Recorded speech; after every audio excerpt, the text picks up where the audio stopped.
Hi, Happy New Year! I'm Sonia. I'm so glad that you guys are with us this week. This week I'm bringing you some really good, delicious low-cal recipes. I know during the pandemic in the United States, they say the average person has gained 15 to 20 pounds. So if you've gained weight, you are not alone and we can do this together. Even I picked up a few extra pounds, even though I say I'm gonna increase my cardio during December not to gain any weight, but I know I can do it. I actually love a good challenge, so I'm excited to get a little bit more cardio, eating a little bit better this month, and I'm gonna be bringing you all my ideas this month. So I'm gonna go ahead and show you what we are going to be cooking in my kitchen this week, and make sure you subscribe before you leave. And if you're normally, we have food and fitness vlogs, if those kind of things interest you, make sure you subscribe. And who knows, maybe we'll get into racing and competing this year, and I will definitely share that with you. Okay, let's get on into it. Okay, we're gonna get started with making kind of a mock Zuppa Toscana soup that you would buy at your local Olive Garden, except mine has about half the calories. And then I'm gonna show you how to make that Power Crunch salad with kale that you would pick up at your local Chick-fil-A. And then I'm gonna try to show you how to make this chicken sandwich from Chick-fil-A as well, along with the pickles and everything. And I'm gonna show you how to make it in your air fryer, along with this low-carb burger bun that I found that I'm going to show you where you can buy it, and then along with some steel cut oatmeal that I'm always talking about and how to jazz it up. It's like exactly like the frozen ones you buy at Trader Joe's, and it tastes so good. Then I'm going to show you how to increase your protein in the morning, or maybe for a snack or in the evening, with some Greek yogurt, and how you can jazz it up and make it so delicious. Here we go. Okay, you guys, let's get started. We are going to start with one medium onion. We are just going to go ahead and chop it up into bite-sized pieces. And today we are going to be using, again, I've used it before, is that chicken sausage. You're going to go ahead and put in about a tablespoon of olive oil into your pan. Get out your chicken sausage. If you can't find it, you could also use turkey, or they also have some low-fat sausage that you can find in some grocery stores. Just find the leanest that you can that still has about similar spices. You're going to go ahead, brown it up, then you're going to add in your onions until they become a little bit translucent, and then we're going to add in about 6 cloves of garlic, or I use the Trader Joe's frozen ones. Then we are going to do 1 teaspoon of basil, 1 teaspoon of dried oregano, and then we are going to do 1 teaspoon of thyme. And then if you want, you can also add in a half a teaspoon of crushed red pepper. Mine got a little bit hot, so I don't know if I would have added it in. And then you're going to do about 4 medium russet potatoes, and then we are going to do 4 cups of chicken broth, and then 2 cups of 1% milk, and I use a lactose-free higher protein milk. You are going to bring it up to a simmer and let it cook about 25 to 30 minutes until your potato gets a little soft. Then you are going to add in some kale. You're going to do about 4 cups of kale, and this is where you add in the crushed red pepper if you want. If you find that chicken, I will tell you, this made it almost a little bit too spicy, but we actually loved it the way it was. And you're going to add a little bit of salt to taste. It wasn't salty or like rich and flavorful enough for me, so if you're not watching your salt, go add in a little bit of chicken bouillon. Here it is, how it came out. Came out super delicious. As a reminder, everything is in the description box, the macros, the ingredients, everything is there. So now we are going to get started on this chicken that is like the chicken sandwich that you would find at your Chick-fil-A. I just took some chicken breasts and I just trimmed them up and threw them in my bowl. And then we are going to take some buttermilk. I actually did 2 cups of buttermilk, and then I got some kosher dill pickles. This is what gives it kind of that tang that you taste when you go to Chick-fil-A. And you're just doing 2 cups of the juice.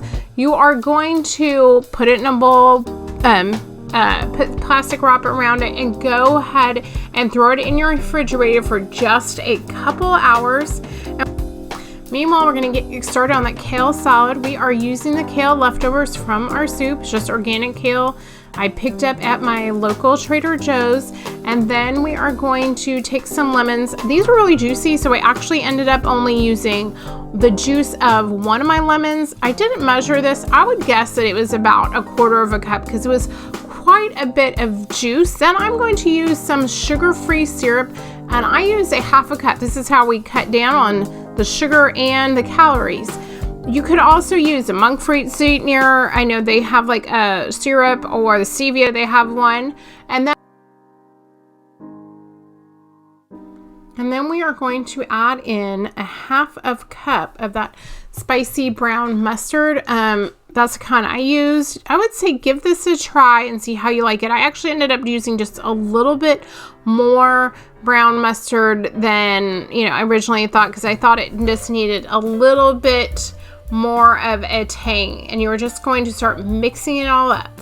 Kale is a super hearty green, so you need to let the salad dressing sit on it and make it tender. So you are going to make sure that it gets really mix it so all the leaves are covered. And then once it's all mixed up, when we serve it, we are going to add that golden berry blend that I picked up at Trader Joe's and some walnuts. But until it sits for a while and it makes our leaves all tender, we're going to go ahead and throw it into our refrigerator while we work on our chicken. We are starting out with 1 cup of flour, and then we are going to add in 1 teaspoon of paprika, and then we are going to do 1 teaspoon of garlic powder, and then we are going to do 1 teaspoon of salt.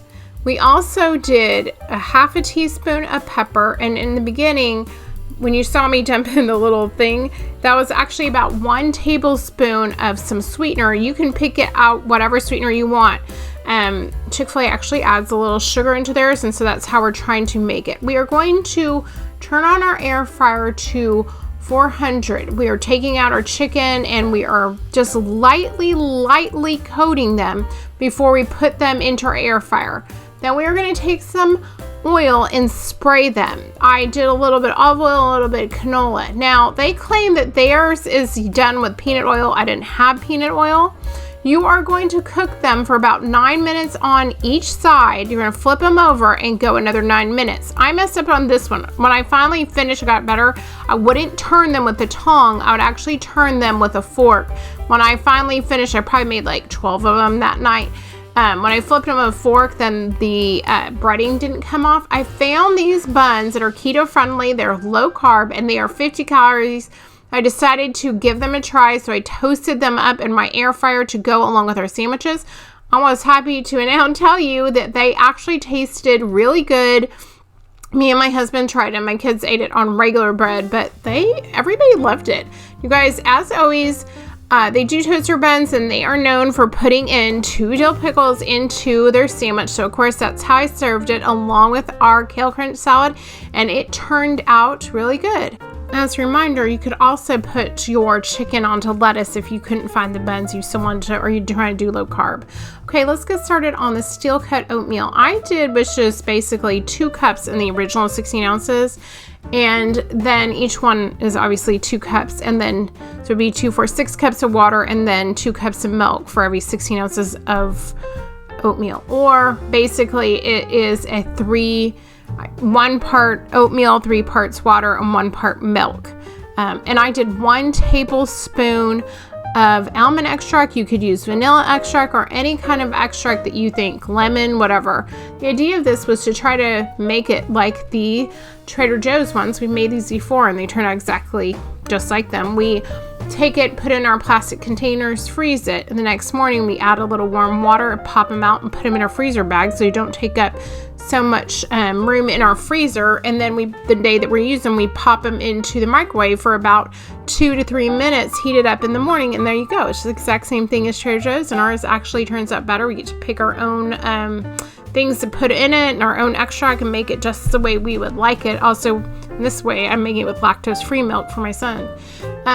So you are going to bring it up to a boil and let it boil just for a minute.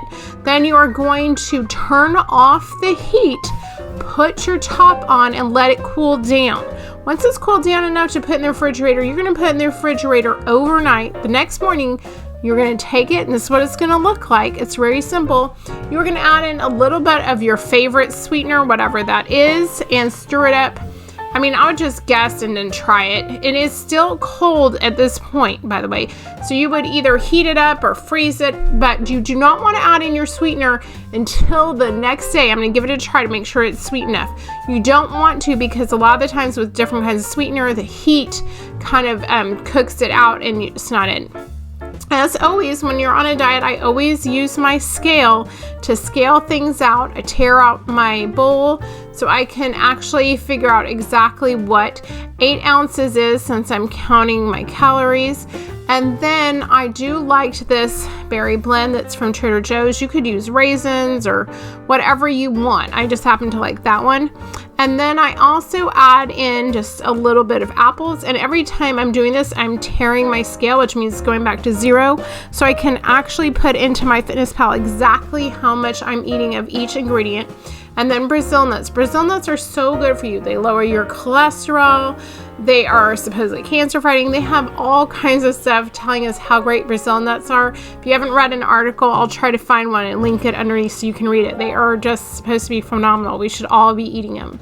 Then I was going to show you is on these plastic little containers, I actually do measure out exactly 8 ounces, so I know exactly how many calories each one is, and that's how many it made. I'm going to pop them into my freezer the next morning, run some water over it, and then put them into my freezer bag, and they will be ready to go. Now we're going to get started with our next breakfast, which I wanted to show you is some Greek yogurt from Trader Joe's. I love it because it is so full of protein.